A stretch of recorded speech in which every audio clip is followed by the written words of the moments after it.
রান্না হবে দুধ দিয়ে গরুর মাংস রান্না। দিয়ে দিলাম আদা, দিয়ে দিলাম রসুন ছেঁচে দিতে হবে, কাঁচা মরিচটা ছেঁচে দিতে হবে,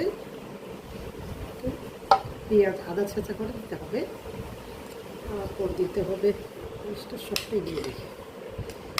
মরিচটা ঝাল না দিলে তো ভালো লাগবে না।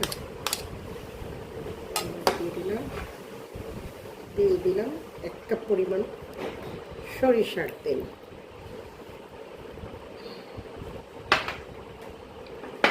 দিয়ে দিলাম 1 চামচ পরিমাণ ধনিয়া গুঁড়া, 1 চামচ পরিমাণ জিরা গুঁড়া, দিয়ে দিলাম এলাচ, দারুচিনি, লং, গোলমরিচ।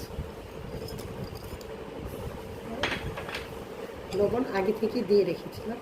এখন এটাকে ভালো করে মেখে নিতে হবে।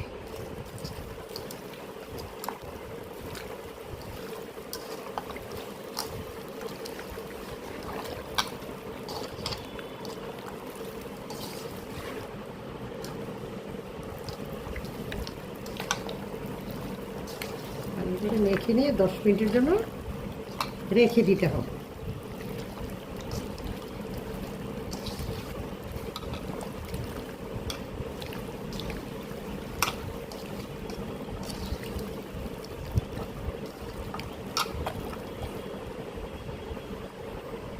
দিয়ে দিতে হবে 1 কাপ পরিমাণ দুধ।